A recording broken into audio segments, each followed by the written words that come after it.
是你所赐的气息。主啊，谢谢你赐我今日的光明。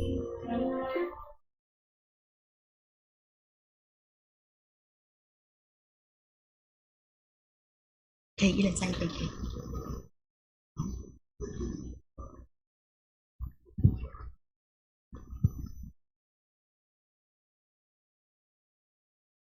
各位弟兄姐妹，大家平安，平安，平安。外面下雨，对不对？毛毛雨一点点而已啦，不会阻挡我们跟神的亲近哦。帮我跟你右边的隔壁的人说，你真棒。我们一起来到神的殿来敬拜他，我们一起起立好吗？我们渴慕跟神在一起，就像神渴慕与我们一起一样。谢谢你与我们同在，谢谢，谢谢你牵着我手，高山低谷陪我走，从不放弃我，真正爱我接纳我，一起做梦一起笑，一起敬拜和祷告，一起庆贺每个生命的奇迹。好喜欢，好喜欢与你在一起，分享生活，分享爱，没有批判和论断，心完全敞开。好喜欢与你在一起，像耶稣一样的爱，你我不孤单，这里有爱。好喜欢，好喜欢与你在一起，分享生活，分享爱，没有批判和论断，心完全敞开。好喜欢与你在一起，像耶稣一样的爱，你我不孤单，这里有爱。我们去找5个人，跟他说，跟你一起敬拜神真好，好吗？我们可以左右来行个平安礼，我们可以一起彼此来祝福一下。哇，这个天气来到殿堂来分别为圣敬拜神，是一件美好的事情。阿们。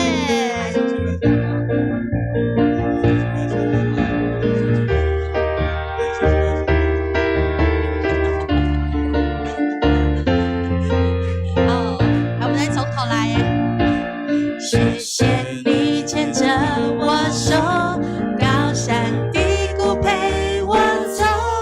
从不放弃我，真正爱我接纳我，一起做梦一起笑，一起敬拜和祷告，一起庆贺每个生命的奇迹。好喜欢与你在一起，分享生活，分享爱，没有批判和论断，心完全敞开。好喜欢与你在一起，像耶稣一样的爱，你我不孤单，这里。我们请女生来唱好不好？好喜欢与你一起，好喜欢与你在一起，分享生活，分享爱，没有批判和论断，心完全敞开。好喜欢与你在一起，像耶稣一样的爱，你我不孤单，这里有。再换男生来唱哦，好喜欢。喜欢与你在一起，分享生活，分享爱，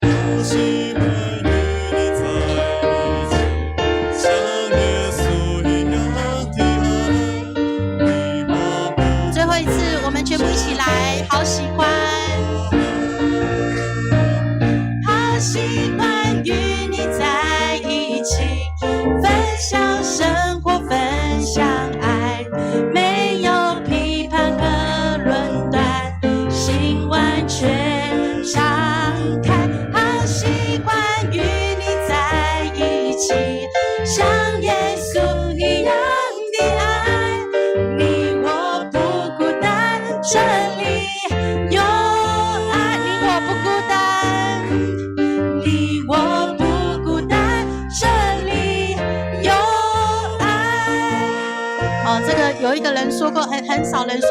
讲那个我喜欢你，我爱你，那个脸是臭的，你知道吗？所以刚刚大家的脸都很棒，我们拍手来向耶稣献上感谢。我们今天在下班的时间有1个小时，我们可以来到神的殿中来敬拜你。虽然是下着大雨，我们仍然要分别为圣。我们把我们的祷告带到神的面前来，因为我们晓得神你垂听我们的祷告，神你把我们宝宝成为像你的儿女一样，听我们的祷告，听我们的呼求，就求你打开天窗来垂听我们的祷告。阿们。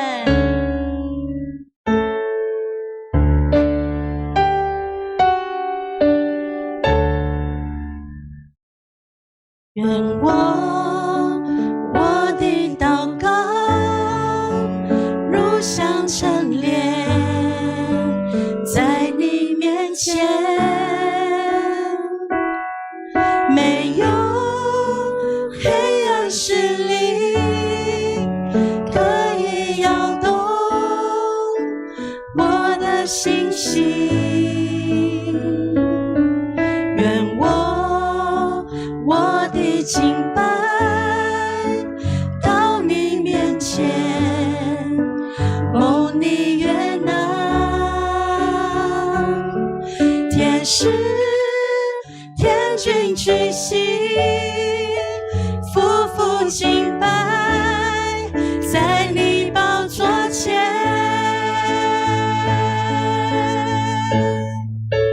打开天窗，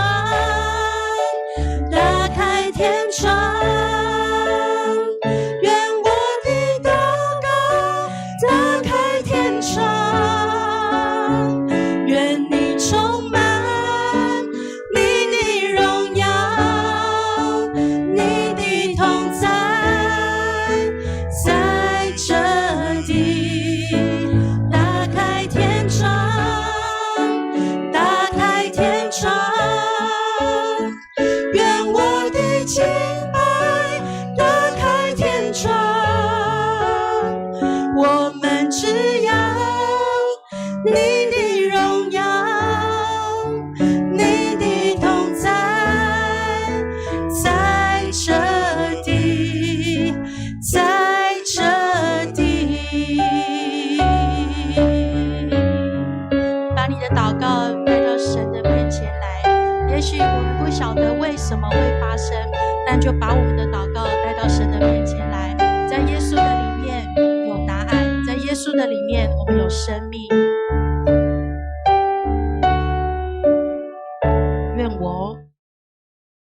愿我的祷告如香陈列在你面前，没有黑暗势力可以摇动我的信心。愿我的敬拜到你面前，蒙你悦纳，天使天君举行，夫妇敬拜在你宝座前。我们一起举手来领受，打开天窗，打开天窗，打开天窗，愿我的祷告打开天窗，愿你充满你的荣耀，你的同在在这地，打开天窗，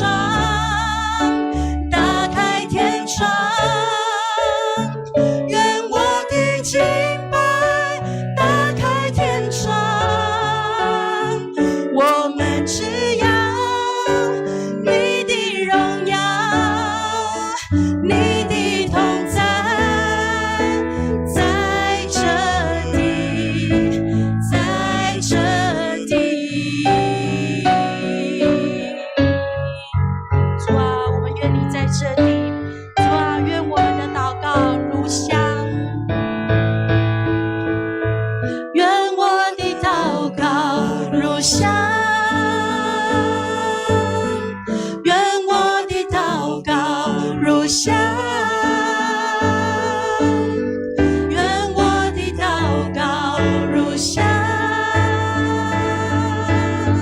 愿我的祷告如香，现在你面前。打开天窗，打开天窗，愿我的祷告打开天窗，愿你充满你的荣耀，你的同在在这地。打开天窗，打开天窗，愿我的敬拜打开天窗，我们只要你的荣耀，你的同在在这地，在这地。主，我们谢谢你的同在在这地，愿我们的祷告如香陈列在你的面前。主，谢谢你让我们知道有一位神爱我们，有一位神把我们宝宝在你的怀里面，成为儿女。主，我们谢谢你，谢谢你听我们的祷告，听我们的呼求，我们同心向你献上赞美祷告，奉耶稣的名，阿们。请坐。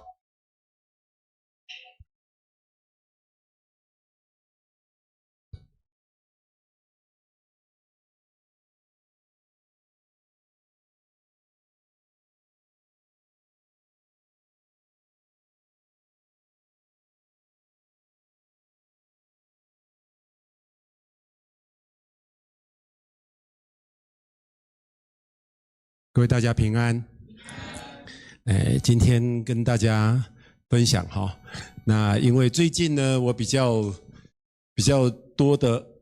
那个关注哈，也是牧师给我的一个新的功课哈，就是在这2年里面，对于外展哈，对于宣教上面，那因为牧师给我这样子的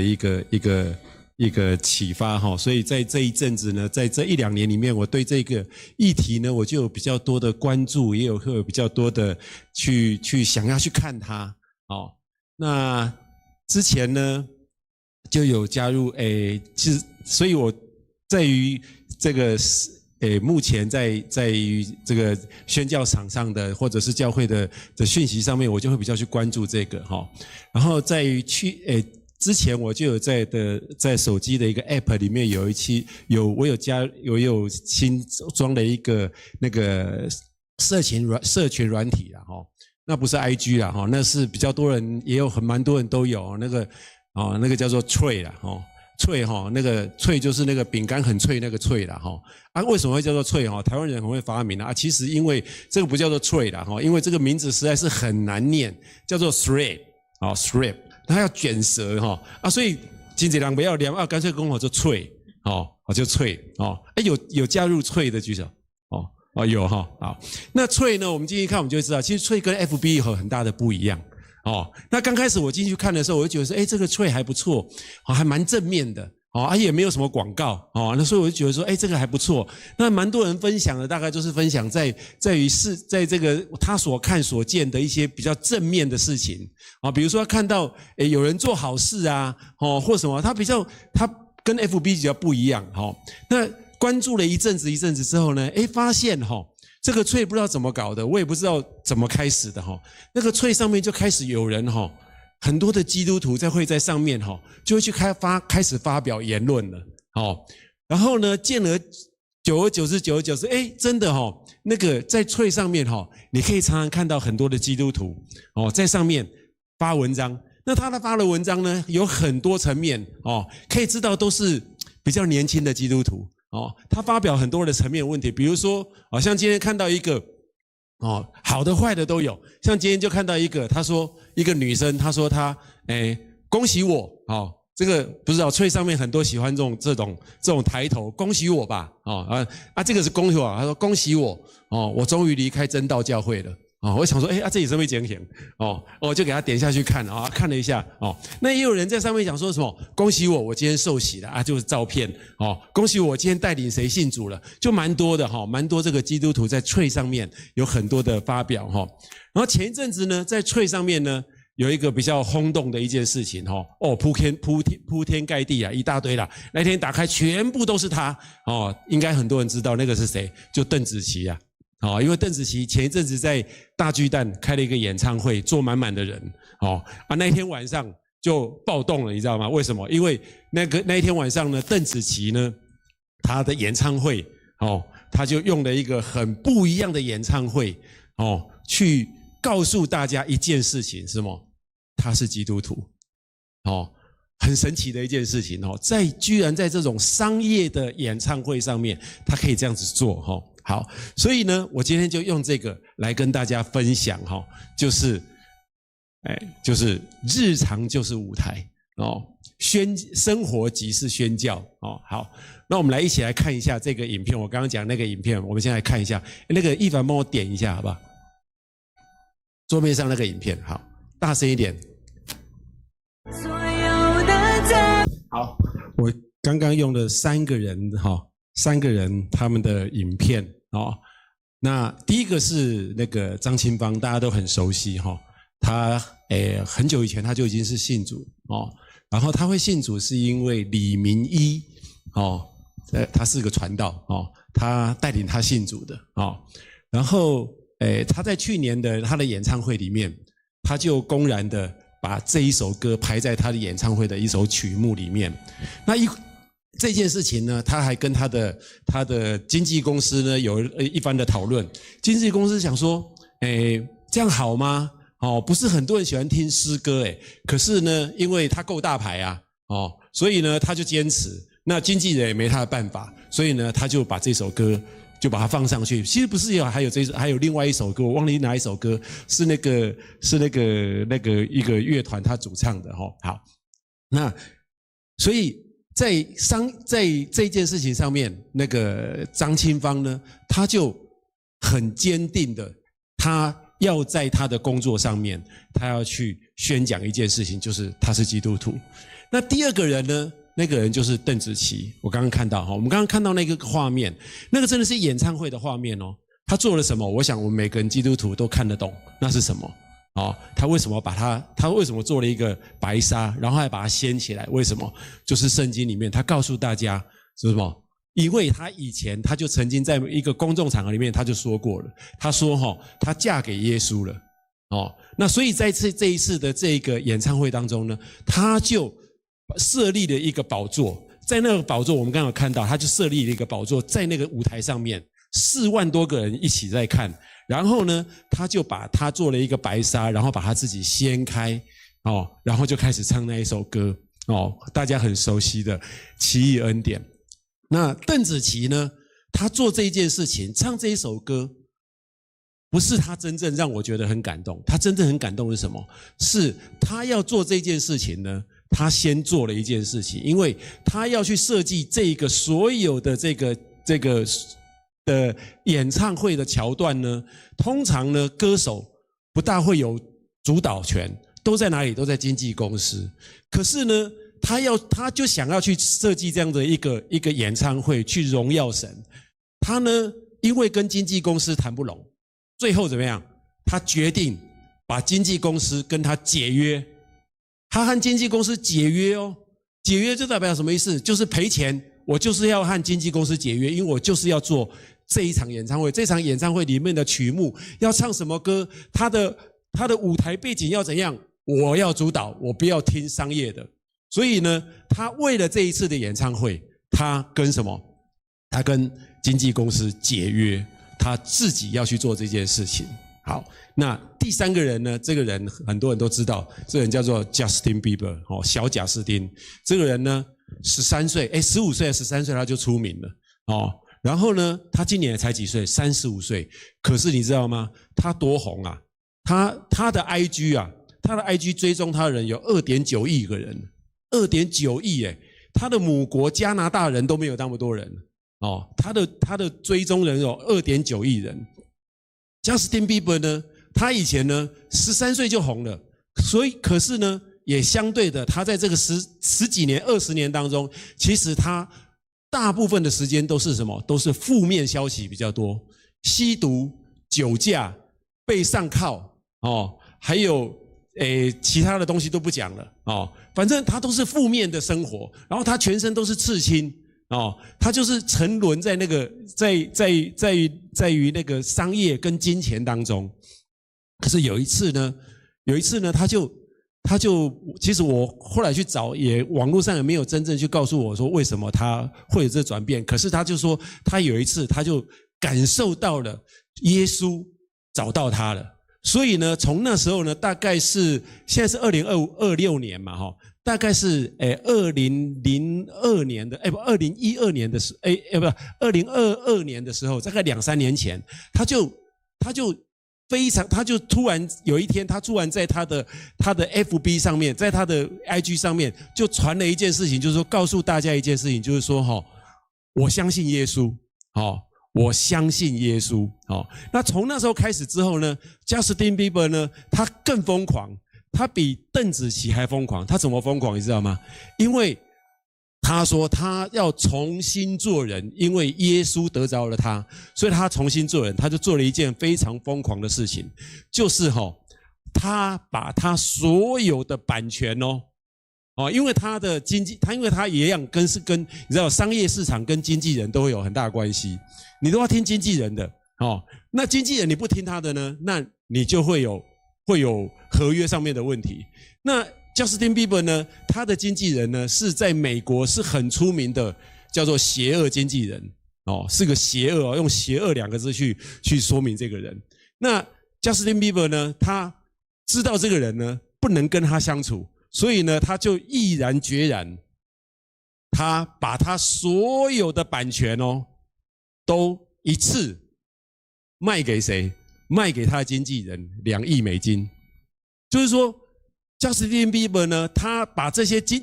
东西全部都卖给他的经纪人之后，那些东西他都不能再抽版税了，他都不能再赚钱了。他毅然决然，他觉得说我就是要去断开这件事情所以他就把这个做了一件这么巨大的一件事情那我们刚刚看到的那个影片呢，是他今年2026年。他在那个美国的一个音乐会上面，那个叫做 Coachella， 那个是全世界当代最红，就是现在这个时候最红的明星都会去上台去演唱的一个地方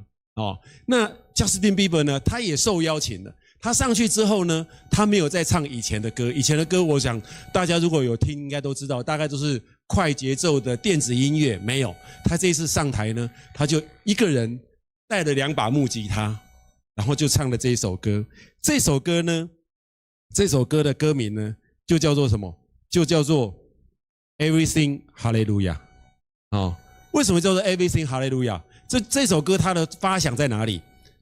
它的发想呢？我念一下他这首歌的歌词，他写什么？他说：“宝宝在地上爬行，我们不必去密西西比，就把那条河带到你身边。宝贝，我们在这片刻中找到爱，我们甚至不需要去刻意寻找。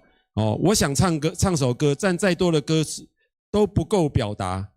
所以我只说哈利路亚，哈利路亚，宝贝。”一起去散步吧，哈利路亚！阳光出来了，哈利路亚！我亲吻着你，哈利路亚！我梦里有你，哈利路亚！我看着你，哈利路亚！我深爱着你，哈利路亚！一切都是哈利路亚，万物皆是赞美，一切都充满祝福。他就写这首歌。他为什么写这首歌？他就是他有一天早上起来，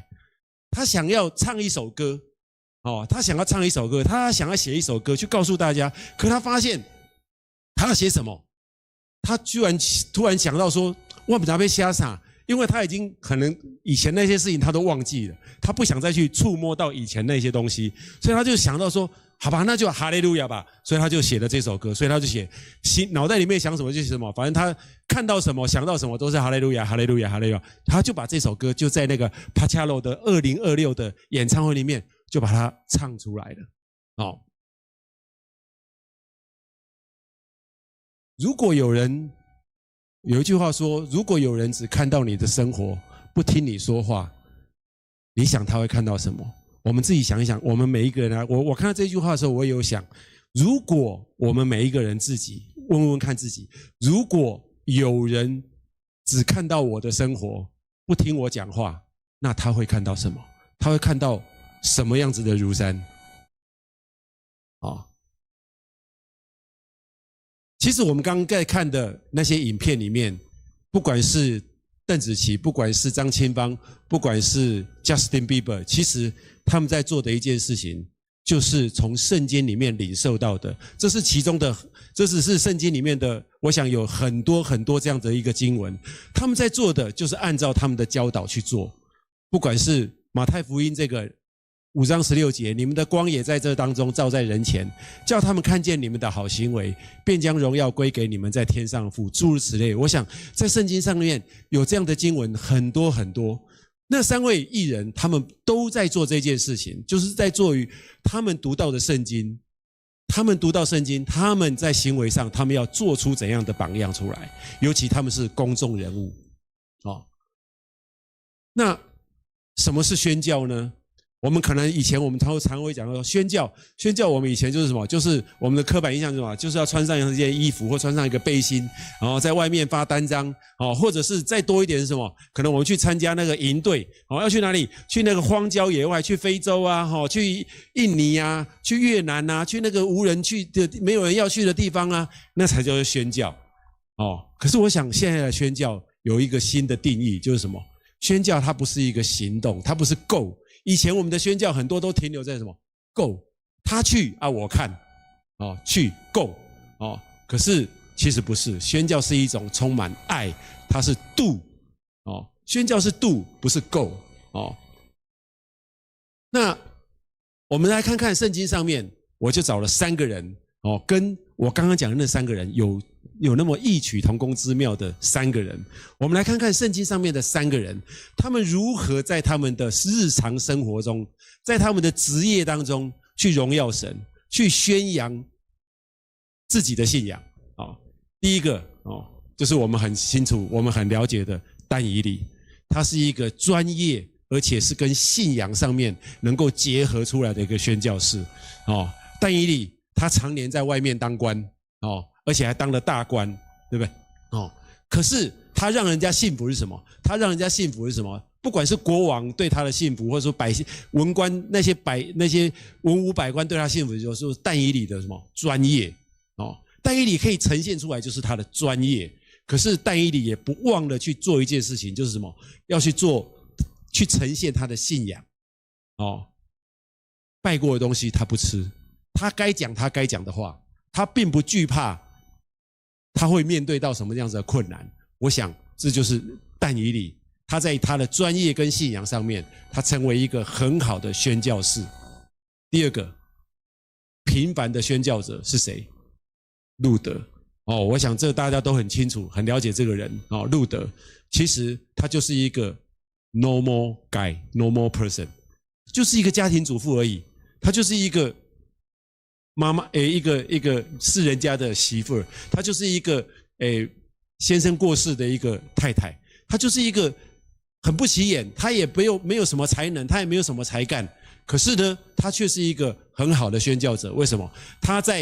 她在婆婆的当中，在别人看到她跟婆婆的对待，跟她的那个叫什么名字？拍谁？我就要常常对跟波阿斯之间的关系，其实在邻里当中，大家都可以看得出来，路德他是如何去宣扬，用他的行为去宣扬他所得到的信仰。那第3个人呢，就是什么？就是艺术跟手作的服侍者，就是什么？比撒列。比撒列是谁？比撒列是那个在旧约时代第一个被圣灵充满的人。因为那时候上帝在出埃及记的时候亲自的指派比撒列成为什么？成为一个不仅指定他，而且还赏赐给他各样的能力，就是什么？可以造圣殿的能力。他可以做金子，他可以做布料，他什么都会做，而他很有美感，他也有美感，然后可以做很多很漂亮的东西，然后去在他所领受的信仰里面去把它做出来，然后让这些信徒可以看得出来说上帝在讲什么哦，上帝要的是什么，这就是比萨列哦。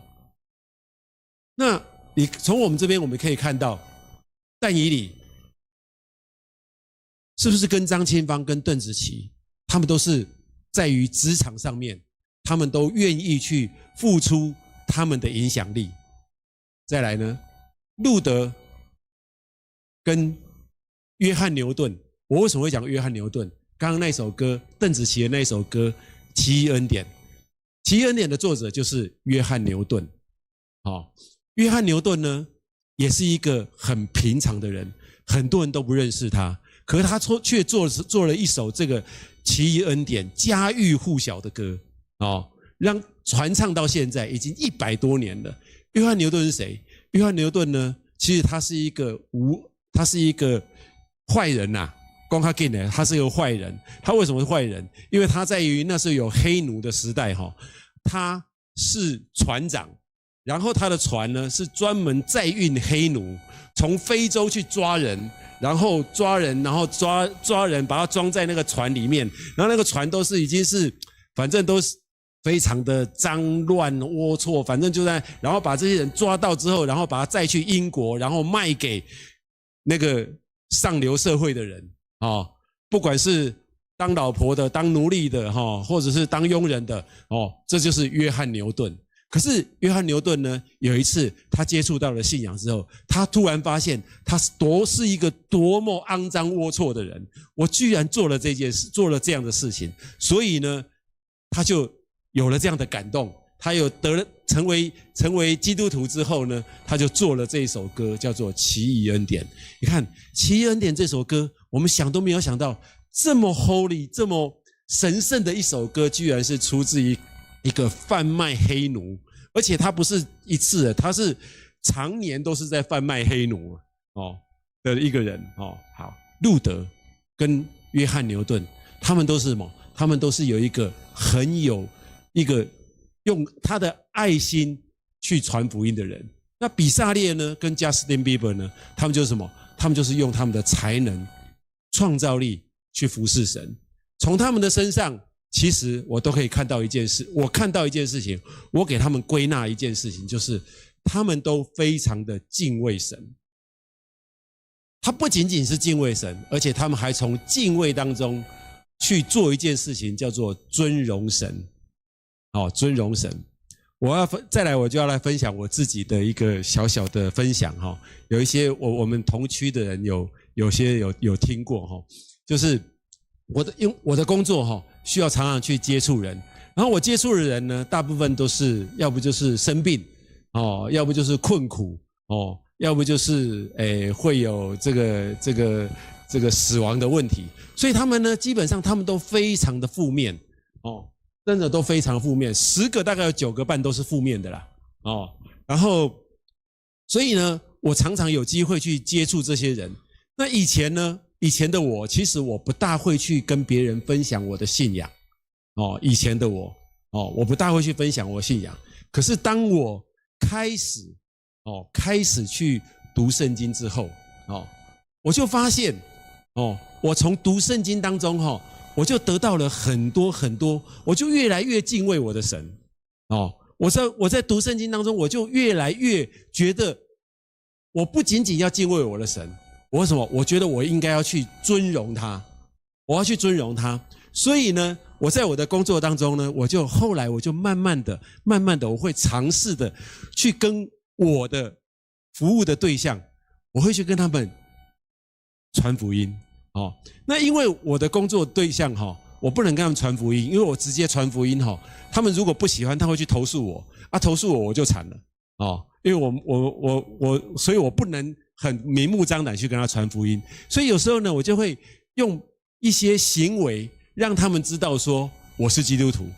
因为比如说也很简单的一件事情，比如说我用什么？比如说我常去人家家里嘛你知道我遇到都是长辈啊，长辈最好的一件事情就是什么？他很喜欢送你东西，就是伊就爱摕物件给你吃，定定有哦。为什么？初一15拜拜完，我一定有物件好摕。伊讲那个甲我讲等下你加减摕啦，厝足济，就这样。我就会利用这个机会，我就跟他讲说刚开始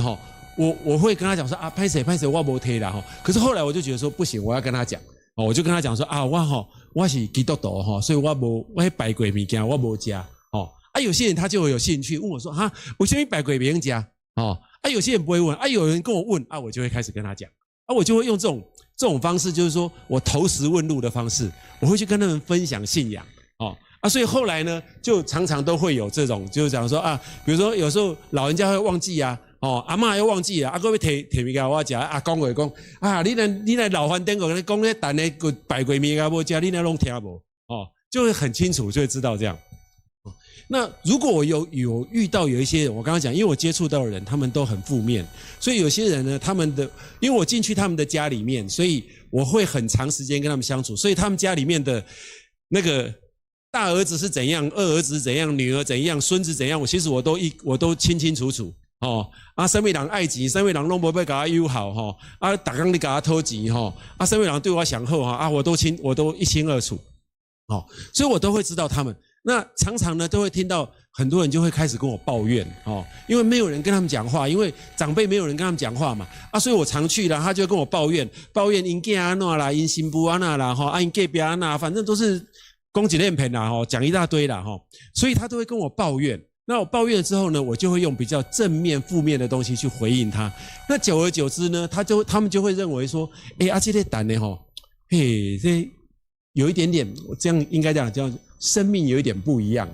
他会觉得说生命有一点不一样。那当有一些人呢，我看到他如果他有机会我可以去跟他接触的时候，我就会跟他讲说阿姨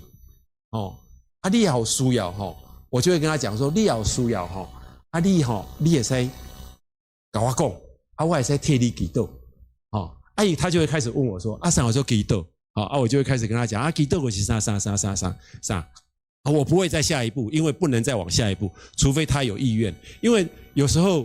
他可能也会跟他们的小孩讲你知道我去的地方大部分都是民间信仰比较多啦所以通常有时候我跟他讲这个太多不好，所以我也没有只是有一些我都会跟他们讲，然后他们也愿意听，那我就会跟他讲然后久而久之呢，我就能有机会我就开始做。那有一次呢，有一个阿嬷，他们家呢因按以前在卖棺材他们家在卖棺材的啦所以你就知道他们就是民间宗教信仰很多啦。那个阿嬷就是最常拿水果给我的，因为因囝咧做葬仪社因咧葬仪社人迄个殡仪馆因咧拢爱拜拜嘛拜完以后有足侪迄个水果迄水果伊拢摕回去互因爸爸妈妈食阿嬷逐遍拢会讲但是你拜托你冰箱去看一下，你开一下凊彩你摕迄有够济到摕不完，你知道。然后就是这个阿嬷，那有一天呢，这个阿嬷呢，我看她愁眉苦脸我就跟她讲说阿姨你啥呐？伊讲无拢困袂去我讲你困袂去，我讲你有心事对不其实我知道他有心事，他心事就是他们家庭不和睦啦，小孩都不管他们4个小孩各自有各自的盘算2个老的自己生活还好那个他先生做棺材以前赚很多钱，所以他们现在家庭无虑，他们2个老的一人1个外劳一个家庭里面2个老的2个外劳所以他们生活无虑。可是他的心，阿姨的心永远都很忧愁然后我就跟他讲说阿姨我之前跟你讲过你有机会你会使把你的代志跟我讲我帮你祈祷他讲好啦不要紧啦后悔啦有一次我去他家他就看到我我就一样帮他服务完了之后，然后他就跟我讲说时间还没有到嘛，那时候是11点要下班嘛然后大概是45分他就跟我讲说好那个好我有一项代志要拜托你。我我看他很慎重呢，我想说啊，你别拜托我三位，讲不要紧，你先物件收嘞，我就收好了。然后他就跟我讲说，那一天他先生不在了，就只有他跟外劳，然后他就跟我讲说，丹呢，你也是帮我念念的吗？好，我就跟他讲说，我突然意会不出来，我想说，上好就念念的，我没有问他了，我说念念，讲阿姨你爱我替你祈祷呀，你讲嘿啦，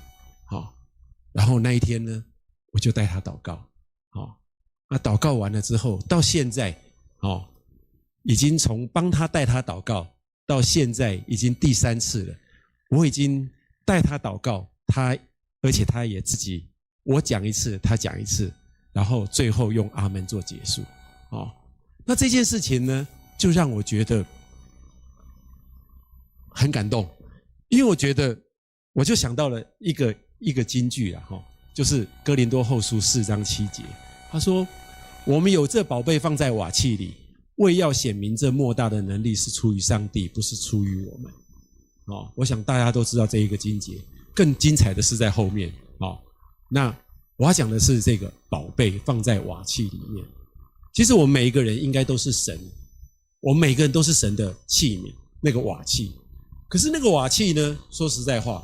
如果这个瓦器里面没有东西，是没有意义的。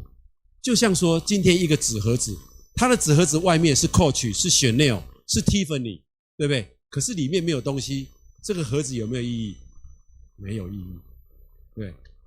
可是这个盒子如果是一个没有任何的牌子，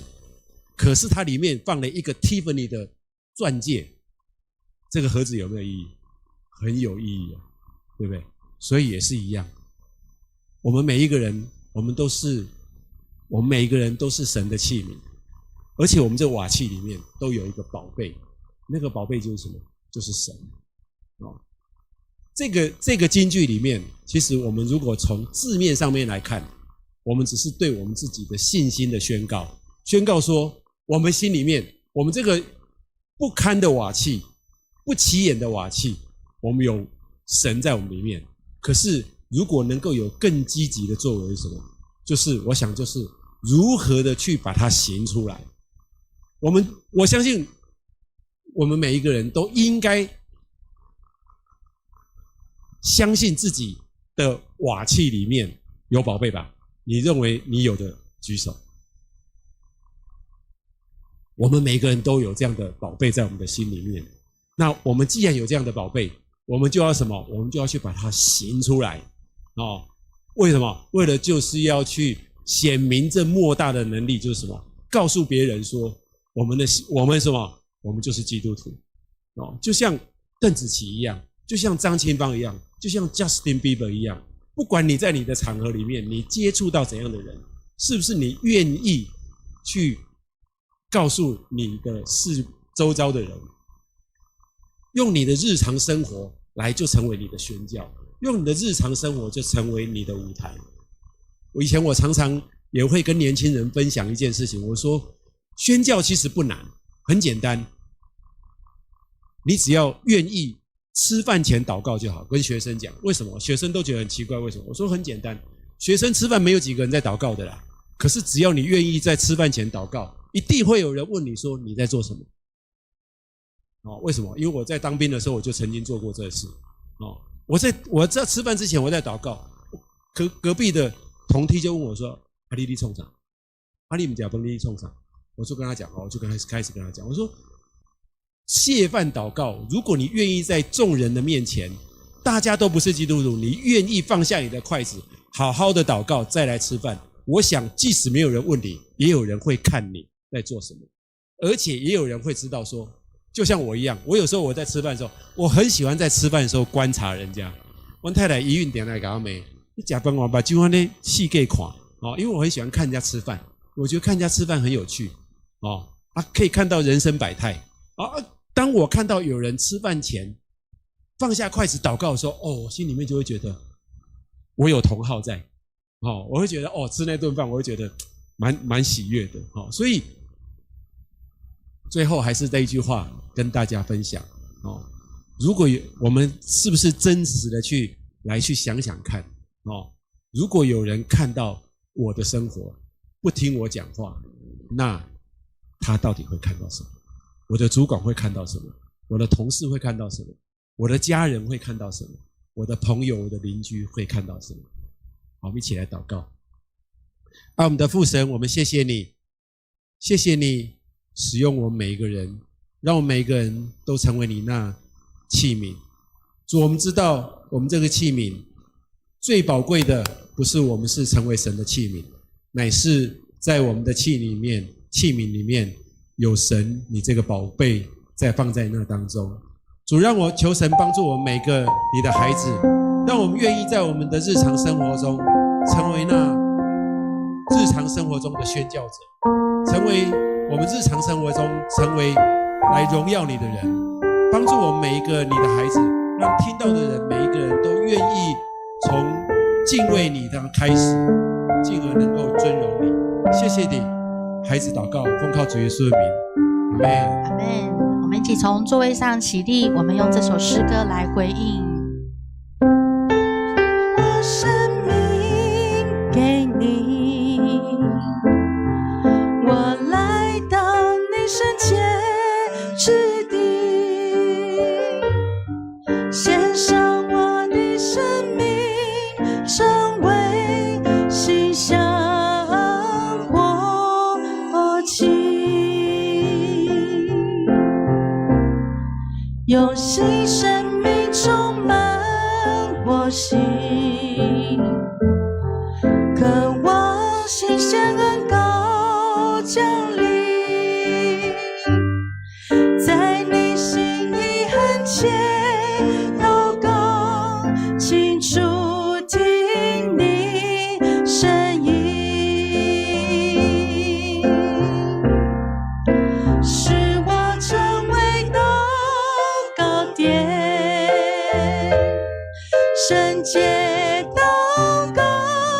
地点，让各方各族都聚集，来敬拜寻求你，使我成为祷告点，圣洁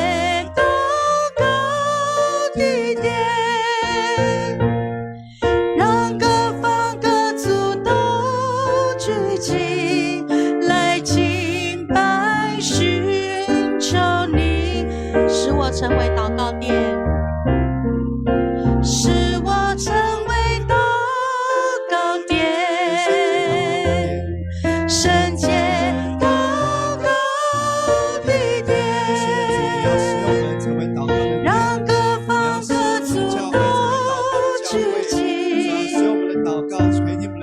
来敬拜寻求你。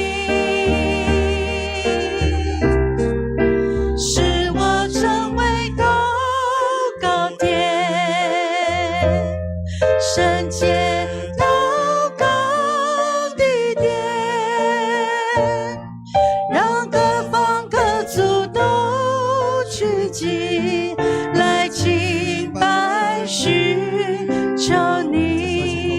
为我们的教会来祷告。哈利路亚，天父上帝，我们谢谢你，主要你要使我们每一位弟兄姐妹都要成为圣灵所居住的地，主要你要使我们成为祷告的器皿，主要你要使我们能够成为祷告的勇士，主要愿你的圣灵能力，主要把我们主要浇灌在我们每位弟兄姐妹的身上，让我们为我们个人、为我们的家庭、为我们的教会、为我们的世界、为我们的神来成为那个荣耀的样式。谢谢你，为了教会来祷告，让我们设立在这里的教会，为了众人，为了万民能够来到你的面前。亲爱的天父上帝，我们谢谢你，让我们今天晚上在这里聚集，也愿你透过祷告与我们每位弟兄姐妹同在，让我们能够听见你的声音，让你求你也垂听我们在这里所献上的祷告。各位弟兄姐妹请坐，我们这时候要来为我们的世界来祷告。首先我们要为着我们的世界，请抱。我们们要为世界的战争、美伊的战争，还有荷默兹海峡的管控，造成在世界在石油、在贸易的动荡，特别为了核武的议题，那也是在双方谈判，一直没有办法达成共识。那么要为着这样的局势来祷告，那求上帝能够在这当中来掌权。第二，我们要为我们的国家，也特别为了立法院已经长久的分裂，没有共识，但是最近呢，罕见跨党派有共识，就是为了安乐死法草案哦。那在这个安乐死的这个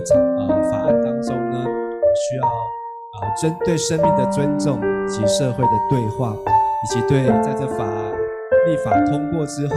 或是它的立法之后，可能对我们的所处的国人或是我们的家庭，都会有造成将来的影响。也求主赏赐智慧，还有平安，让我们能够对这样的议题能够有真理、上帝的带领。第三，我们要为我们的桃园铁路地下化的工程来祷告，这是一个长久的工程。那为了将来的幸福，要牺牲现在眼前的不便。那我们也知道，最近在这个特别是在中英内壢的这个大塞车，不晓得你有没有在那边上下班或是通勤。那这个要过这个平交道，说平常5分钟，等了40分钟还过不去，然后他算了有7班的火车过去，他还在平交道的这一边。那我们也祈祷这样子的铁路地下化的工程的实施呢，能够顺利得当。那昨天好像800个人把这个铁轨内壢的车站的轨道要把它移过去，然后到天亮之后把它移好。那也求主能够带领，让我们不仅是在内壢、在桃园，还有包括捷运，还有包括我们桃园车站，整个的交通也都能够有很好的规划和疏解。我们这时候一起同声开口，为这个世界的动荡，还有为着我们的国家的共识，还有为着我们所居住的城市，我们一起同声开口来祷告，在大父神，这时候这个世界社会国家来祷告，这个社会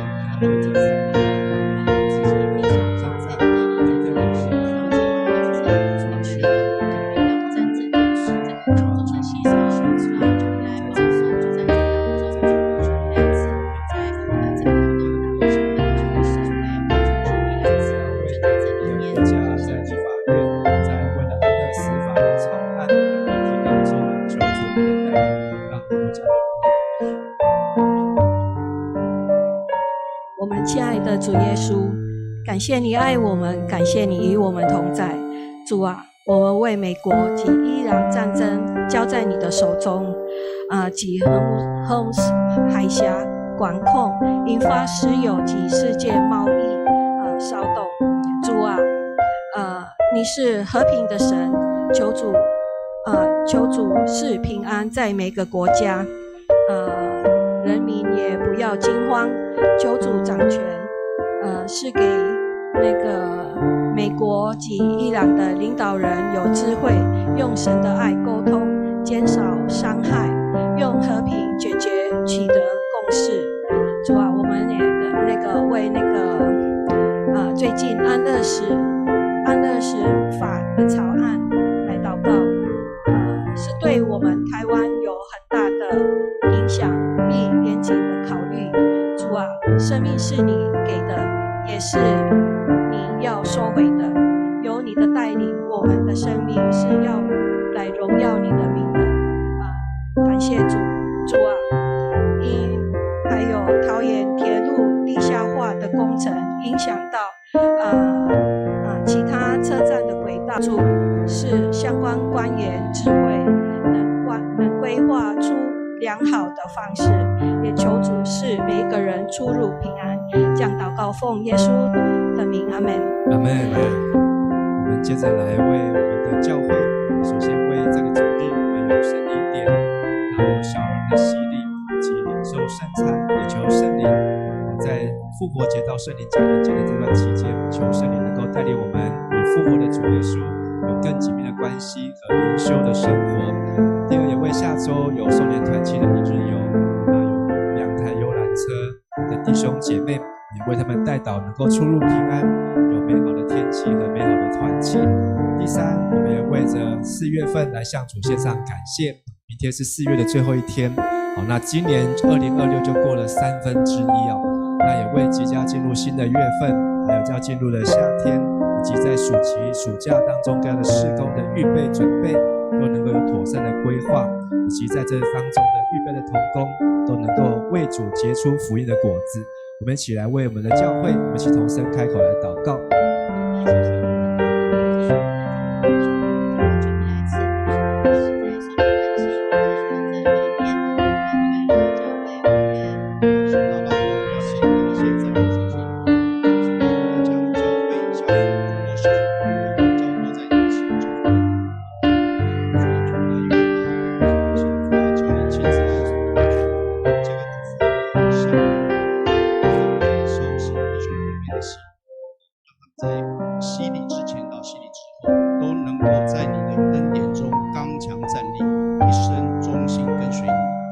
求圣灵带领他们建立与主亲密的关系，并建立稳定的灵修生活，就像锡安山一样，永远屹立不摇，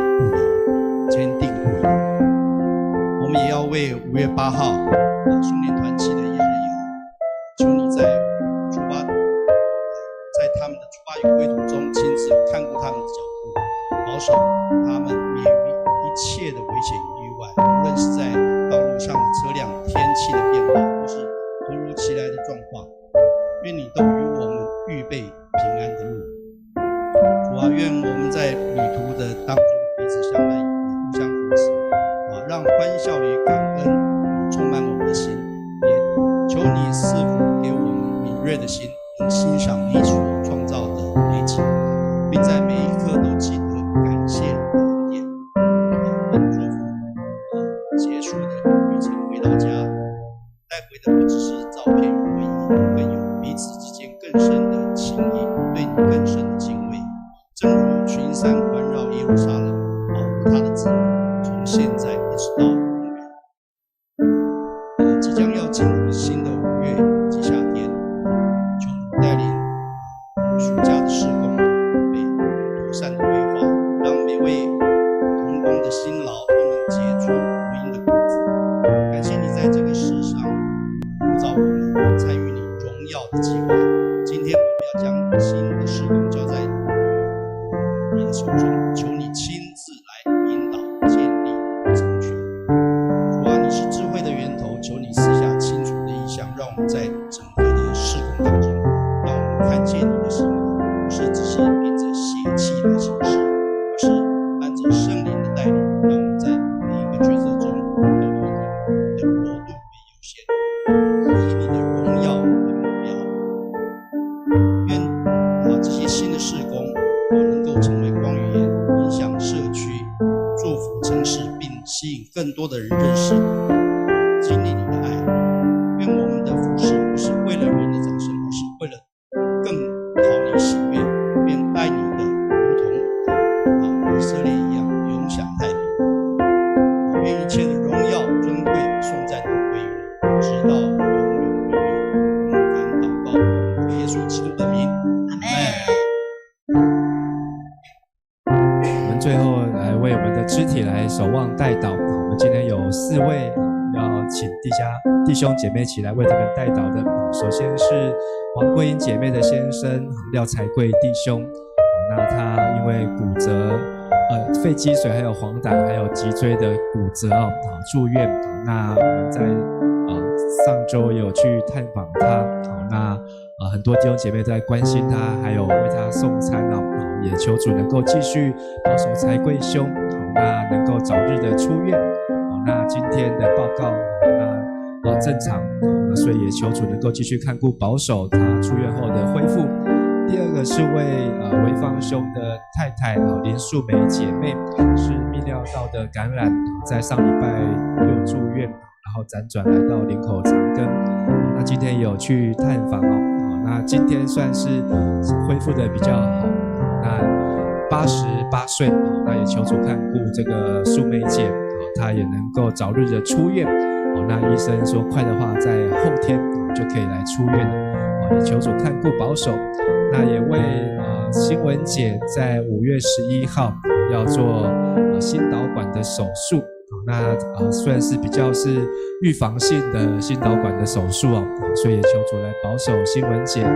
她的这个心导管的手术都能够顺利的完成，在台北荣总医院。最后也为家军的爸爸罗金荣弟兄那他在2个礼拜前将近2个礼拜前身体不适紧急住院，那现在已经出院了，那也目前都稳定那也求主继续看顾保守让这个罗金荣弟兄他也能够来认识神，能够有神与他同在。那除了这以上4位弟兄姐妹，也为我们的家人，为我们的自己，为我们的个人，也为我们的小组肢体来代祷，也求主看顾保守他们。我们一起同声开口来祷告。谢谢你的亲爱的天父上帝，我们在这里要为着教会的弟兄姐妹们，为他们来祷告祝福，为财贵兄他的这个财贵兄飞机水为素梅姐来祷告，求你来看为素梅姐都在上帝的怜悯，你的恩典临到他们的家庭，其他的这个尿道发炎感染都能够完全得到医治，有你的精神，也为新闻姐在5月份的心导管的手术安排过程，一切都能够顺利，主在能够更加的健壮，为着增加有心情，这位弟兄，求主你来看顾保守，使弟兄他也能够来经历神，能够早日接受主耶稣的医治的大能，也能够成为神所拣选的儿女，也为着我们个人，为着家人，为着我们小组当中的弟兄姐妹身心灵健壮，求主来看顾和保守。亲爱的天父上帝，我感谢你，让我今日暗时伫遮的做伙主持甲祈祷，也看过也求你听我伫这个所在所献的祈祷，我为着世界，为着我的国家甲社会，为着我的教会，为着我的肢体，我伫遮摆列我的祈祷伫主你的面头前，愿上帝你阿乐来听，也愿上帝你的信心来引带帮助阮，互阮会当伫生活中间来活出信用迄个好的见证，也互阮得时无得时，咱当来甲人分享，也当为着阮身躯边的人来为因祈祷。互因当伫祈祷中间来经历主耶稣你的同在，阮同齐伫主的面头前，献上阮的感恩祈祷恳求，拢是奉耶稣基督的圣尊名来求。阿们，我们一起起立，用这首诗歌，我们用敬拜来到神的面前。谢谢耶稣为我们付上生命的代价，来赎回我们。燃烧我们的心，来行走这地，带着祷告，宣告盼望。靠主耶稣生命，行出真理，步步燃出圣洁光焰，圣洁的敬拜，爱主的敬兵，勇敢迈出福音的脚步，向世界宣告黑夜变荣耀日，撤退要跳舞瞎眼的看见，前进这地图复兴要来临，不畏惧黑暗权势，建立于救恩磐石，齐声向全地宣告主的大能和救恩，圣洁的敬拜，爱主的敬兵，勇敢迈出福音的脚步，向世界宣告黑夜变荣耀日，撤退要跳舞瞎眼的看见，前进这地图复兴要来临。哈利路亚，感谢主。当我们宣告的时候，黑夜变成什么日？荣耀日。瘸腿的要跳舞，瞎眼的要看见复兴要来临。好，我们一起用主祷文，一起来向主来祷告。我我们在天上的父，愿人都尊你的名为圣。愿你的国降临，愿你的旨意行在地上，如同行在天上。我们日用的饮食，今日赐给我们，免我们的债，如同我们免了人的债，不叫我们遇见试探，救我们脱离凶恶。因为国度、权柄、荣耀，全是你的，直到永远。阿们。拍手，把荣耀归给神。哈利路亚，哈利路亚，阿们。好，我们今天晚上的祷告会到这里，我们彼此来祝福，彼此来请安。好，愿神祝福大家平安，平安。